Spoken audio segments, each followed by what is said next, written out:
aada ugu faraxsanahay inaan ka soo qayb galo caawa munaasabadan looga hadlayo dhibaatooyinka kooxaha qawaariijta ay ku hayaan guud ahaan dalkeena gaar ahaan magaalada muqdisho ee caasimadda. waxaad la socotaan in waqtiyadii lasoo dhaafay oo dalku ku jira dagaalkaas oo ka socday gobolada dalka sida la ogyahay dagaal hadduu dalka marka lala dirirayo kooxaha qawaariijta dagaalkaas waxaa ku nasa jirtay magaaladan muqdisho ee caasimadda. waxaad moodaa in degmadan cabdicasiis ay ahaa jirtay astaana u ahaa jirtay degmooyinka gobolka banaadir ay ahaa jirtay degmada ugu amniga badan degmooyinka gobolka banaadir.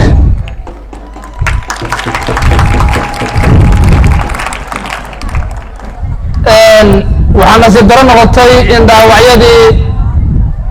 gobolka hiiraan laga soo weeraray guriga ay ka degaanayeen degmada cabdicasiis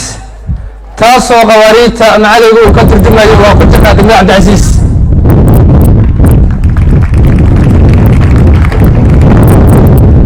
reer cabdicasiis waxaa laga rabaa inay ka turjumaan ay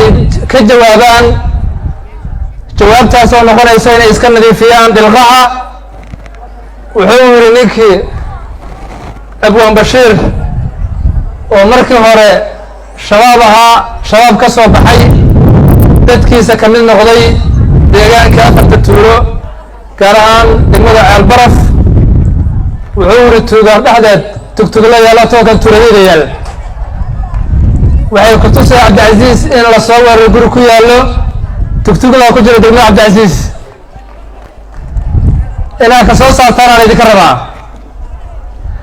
tan labaad waxaa laga dhawaajiyey waxqabadka degmada inay qayb ka tahay taakulaynta iyo garab istaagga ciidamada macawisleyda ee ku howlan dagaalka kula jira qawaariijta. taasna anigaa markhaati kacayo waayo cidda ay siboodgareeyeen waa aagga aniga igu aadanaya anigu aan ku jiro maadaama gobolkan banaadir iyo degmadan aan wax badan ka soo shaqeeyey kalena soo shaqeeyey la dagaalanka argixisada waqti dheer. intaan kadib mudana guddoomiye degmadan cabdicasiis waxay ahayd degmada ugu amniga badan degmooyinka gobolka banaadir.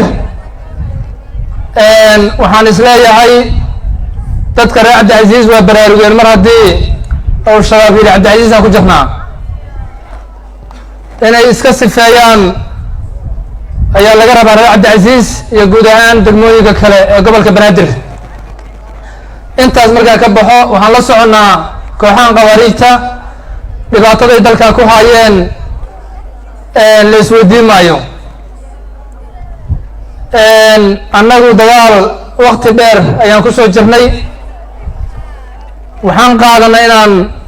dagaalka aan uga baxno dhanka siyaasadda iyo golaha shacabka. markaan isdhaxna nasada madaxweynihii la doortay ee jamhuuriyadda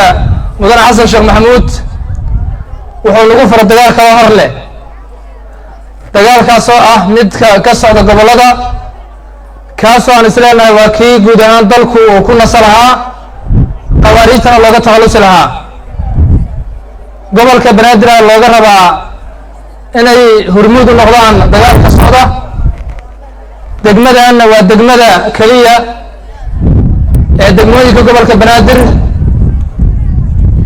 intaan ogahay aniga waa laga yaabaa maadaama aan waqtiyada lasoo dhaafay difaacyada ku maqnaa in degmooyinka kale ay isu soo bax iyo in lagu qunuudo nimankan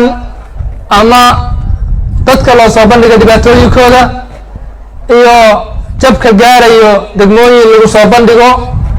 ee looga hadlo khatarta iyo dhibaatada qawaariijta iyo maandooriyaha isaguna waa la mid waxa uu dhaamo ma jiraan.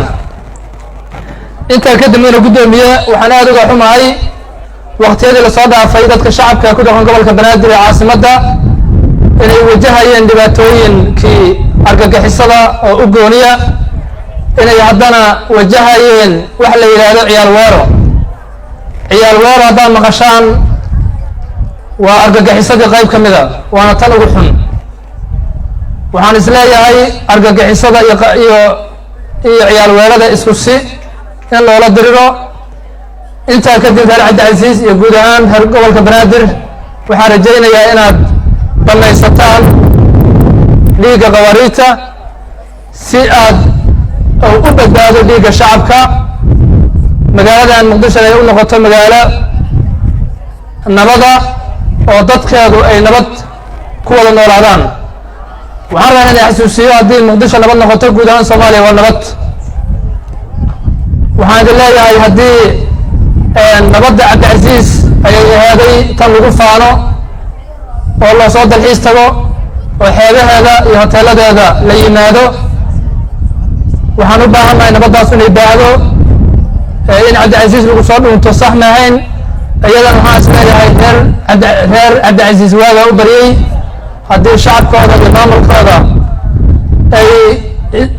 u istaageen sidii qawaariita ula dagaali lahaayeen